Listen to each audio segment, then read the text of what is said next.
Instagram last year, August. Siddiqa is not just a comedic genius, she's also a successful businesswoman who owns a boutique and is a mother of two lovely children, a 13-year-old daughter and an 8-year-old son. So I'm very happy to have this beautiful girl on our show today, the woman behind the hilarious comedy videos. Siddiqa, thank you so much for joining us live in studio this afternoon. Thank you so much for having me here today, Varshan. I'm so excited to be here. I have to tell you one thing, yeah, the comedy we all know, but your videos or photographs do no justice to your real beauty. Oh my God, you're making me blush now. Well, welcome, lovely to have you here Thank today. you so much. How did you enter the world of Instagram comedy? And tell us about that very first video that you posted. You know, nothing was planned. It wasn't even on the agenda to do anything of this caliber. And the thing is, I was just having fun with my helper. She was doing something very funny in the kitchen. And I happened to have a camera with me and I was recording and I posted it. And everyone loved it, but my account was still private at the moment. Yeah. And I had so many requests to open my account, and as I did more videos and I gained the confidence, and the day I opened my account I had like 2,000 followers. Wow. Yes. You must be really proud of that. Oh, it's phenomenal. Well, Siddiqa, how do you find inspiration for your comedy? I mean, you did say that domestic help was the inspiration for the first video, but you know, everything that came afterwards, what inspires this comedy material, and what are some of the challenges that you face, if there are any, in trying to keep this content fresh and funny and viable at the same time? You know, the thing is, I gain a lot of my material from everyday life.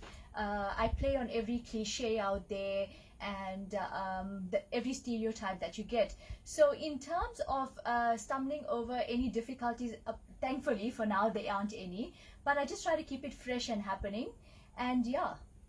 Well, sometimes your videos do conjure up a bit of controversy. It does. How have you learned to deal with this backlash and the comments from trolls? You know, with this territory, there comes, you gotta expect it. So I just have to wear my thick skin, and I know that it does come with the territory. I am only human after all, so I can't say that it doesn't hurt me.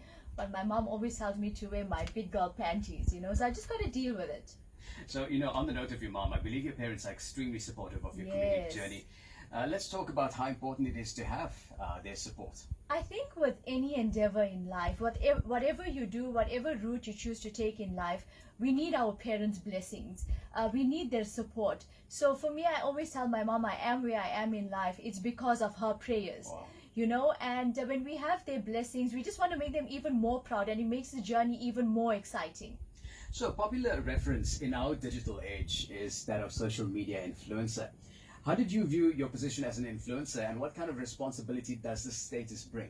For me, I am just comedian first, you know, but I guess when you have so many thousands of followers, people are influenced by what you wear and where you eat and the shade of your lipstick, for example. So even just to give you an example, my hairdresser now is fully booked because people want the same shade of blonde as Siddiqa. That's good. So I'm very particular with what I choose to put up there. So I get a lot of requests to do brand certain products, but if I don't use them myself, then I don't believe in false advertising. So I found it really surprising when I learned that you are actually in Durban, a female Durban comedian. I think that's breaking the stereotypes completely. Yes. How do you feel now about, you know, having to break through that stereotype and break the internet at the same time?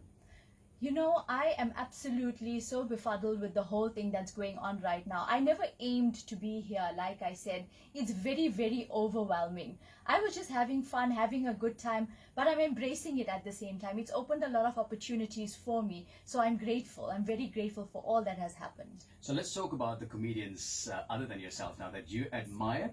And is there anyone who really inspires your work? It's always been Riyad Musa. Okay. I really enjoy his wit, and I like how he does all of his relatable topics, but presents them in a humorous way. So Riyad has promised me that he's going to do a video with me when he's in Durban, and I'm going to hold him to it. Well, I'm sure he's going to fulfill that promise anyway. I hope so. So let's talk about the best compliment you've received about your comedy. You know, I receive a lot of compliments on a daily, and I'm really truly grateful for it. But I think the thing that really makes me so happy is that people find it relatable. They always say, oh, I know this happened to someone, or I know someone like this. For me, that really makes me happy. You're beautiful and super talented, that we know already.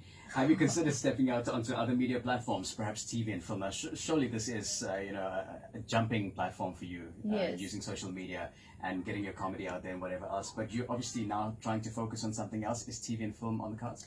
Initially, I was very close to the idea. I had a lot of DMs from producers and things like that. But last week, funnily enough, I had an interview with an editor of a magazine. And she was like, I really, really want to let you meet Anand Singh. And perhaps you guys can do something together. So I don't know, I was quite excited. Let's see what happens. What about fans from across the globe now? Would you describe your comedy as being something that's too local, or would you like to expand internationally? For now, I'm happy with what I'm doing. It's very relatable. It's all that I can handle for now. So let's see. I just take each day as it comes. Well, a personal message from you to your thousands of fans across the country. Oh, I love you all so much. I'm so grateful because every single day they take time to interact on the comment section and also use up all the data. I get told that all the time. We will finish our data. So I'm really data killer. Yes, data killer. So I'm truly grateful for all the love and the support. And even when someone attacks me, oh, my fans, don't give them a chance. But that's good. Yes. I'm sure it's a great feeling. Yes. Well, short and sweet, that for sure. Thank you so much for joining us in the studio today, Siddiqa. Thank you so much for having me. Where can we find you on Instagram if we have not already discovered you? It's SID_DIQA.